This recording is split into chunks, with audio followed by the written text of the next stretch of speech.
Bonjour, bienvenue dans cette nouvelle leçon sur ma chaîne Apprends avec Nissima. On a vu la dernière fois la leçon du complément d'objet direct.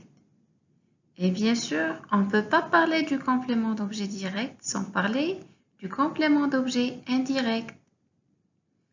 Eh bien oui, aujourd'hui, on va parler du complément d'objet indirect. Donc suivez avec moi jusqu'à la fin de cette vidéo. Bien sûr, n'oubliez pas de vous abonner à ma chaîne et cliquez sur j'aime si vous appréciez le contenu. Donc tout d'abord, commençons par définir ce que c'est qu'un complément d'objet indirect. Le complément d'objet indirect ou le COI fait partie du groupe verbal. Il désigne la personne ou l'objet sur lequel porte l'action exprimée par le verbe. Il suit généralement le verbe qu'il complète, mais il est introduit par une préposition. D'une façon plus simple, le complément d'objet indirect complète le verbe à l'aide d'une préposition. Mais comment reconnaître-t-on le complément d'objet indirect? Le complément d'objet indirect répond aux questions suivantes. Sujet plus verbe plus acquis. Exemple, Amine téléphone à son ami.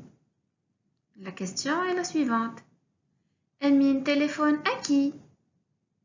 La réponse est à son ami. Donc à son ami, c'est un complément d'objet indirect. Ou bien, on peut poser la question par à quoi? Sujet plus verbe plus à quoi? Exemple, Karim pense à ses vacances. La question est Karim pense à quoi?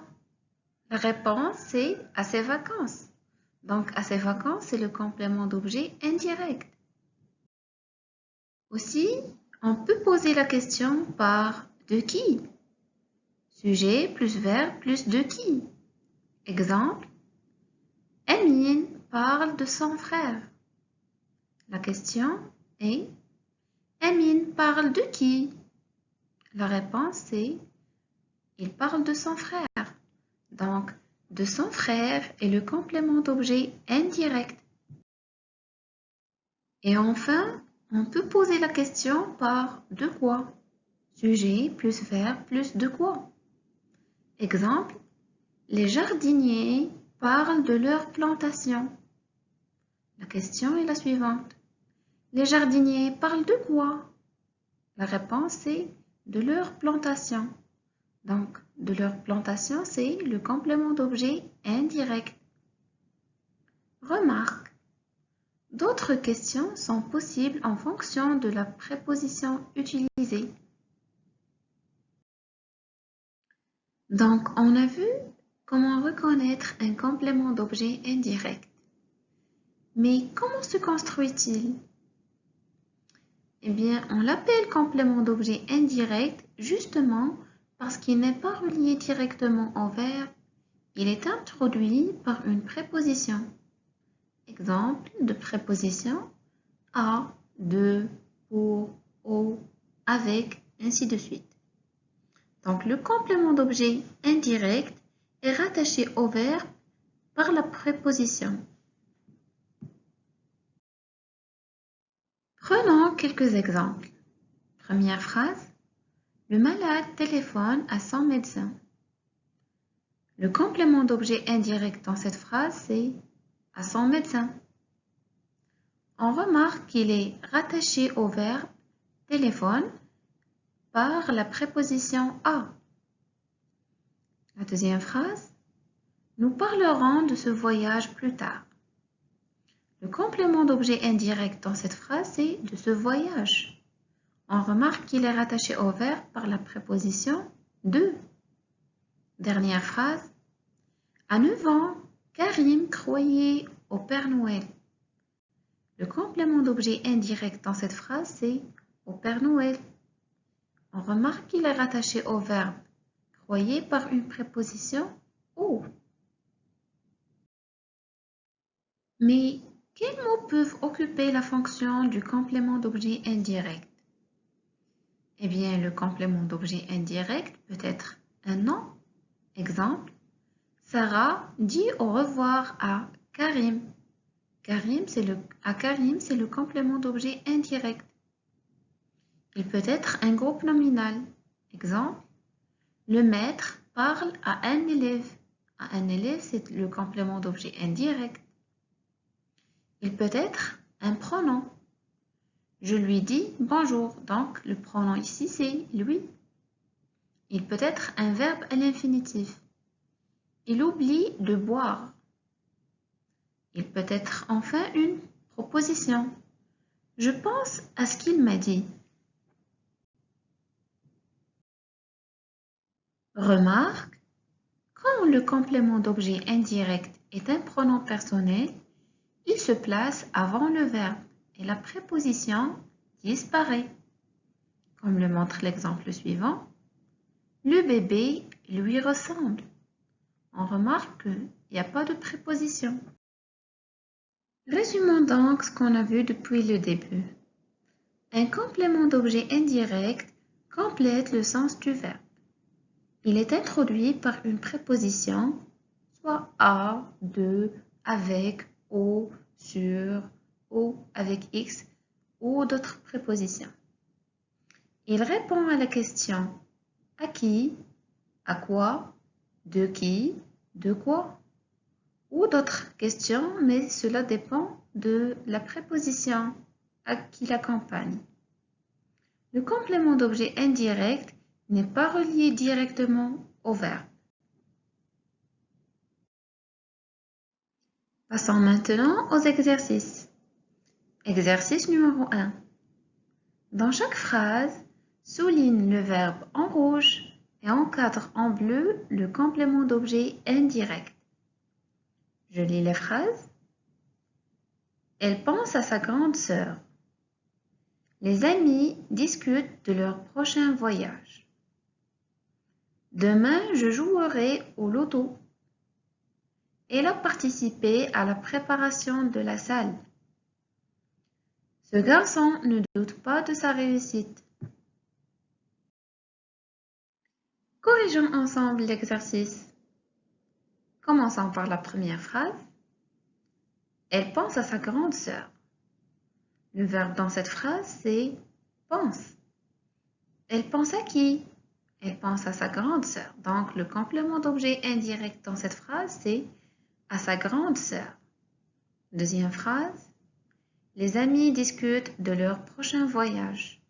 Le verbe, c'est discute. Les amis discutent de quoi? Ils discutent de leur prochain voyage. De leur prochain voyage, c'est le complément d'objet indirect. Demain, je jouerai au loto. Je jouerai, c'est le verbe. Je jouerai à quoi? Jouerai au loto. Au loto, c'est le complément d'objet indirect. Quatrième phrase. Elle a participé à la préparation de la salle.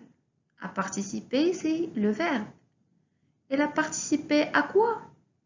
À la préparation de la salle. C'est le complément d'objet indirect. Dernière phrase. Ce garçon ne doute pas de sa réussite. Le verbe, c'est doute. Ce garçon ne doute pas de quoi? Eh bien, de sa réussite. De sa réussite, c'est le complément d'objet indirect. Deuxième exercice. Récris chaque phrase en remplaçant le complément d'objet indirect encadré par le pronom qui convient. Cet enfant ment à ses parents. Elle se méfie de son voisin. L'employé parle à son directeur. Lise se souvient de sa maîtresse du primaire. Anaïs écrit à sa nièce. Corrigeons l'exercice. Première phrase. Cet enfant ment à ses parents. À ses parents, c'est le complément d'objet indirect. Si on veut le remplacer par un pronom, la phrase devient « Cet enfant leur ment ». Donc, leur, c'est le pronom qui a remplacé le complément d'objet indirect. Deuxième phrase, elle se méfie de son voisin. De son voisin, c'est le complément d'objet indirect. La phrase devient, elle se méfie de lui. Lui, c'est le pronom qui a remplacé le complément d'objet indirect. Troisième phrase, l'employé parle à son directeur.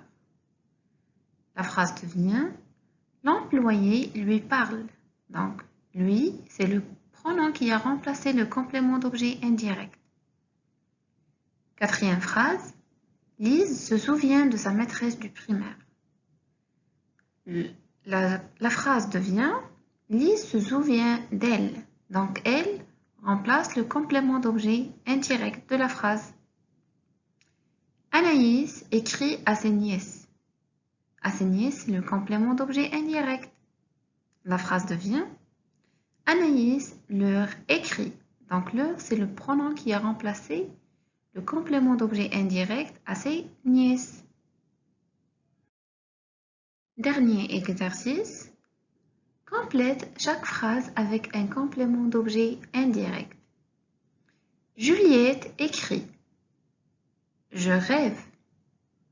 Le coureur profite. Les enfants jouent. Le journaliste parle. Donc, je propose pour chacune de ces phrases un complément d'objet indirect convenable. Vas-y, corrigeons ensemble. Juliette écrit à qui? À son frère. À son frère, c'est le complément d'objet indirect que j'ai proposé pour cette phrase. Deuxième phrase. Je rêve de quoi? Je rêve de devenir un dentiste. Devenir un dentiste, c'est le complément d'objet indirect que j'ai proposé pour la deuxième phrase. Troisième phrase. Le coureur profite de quoi? Le coureur profite de son entraînement. De son entraînement, c'est le complément d'objet indirect.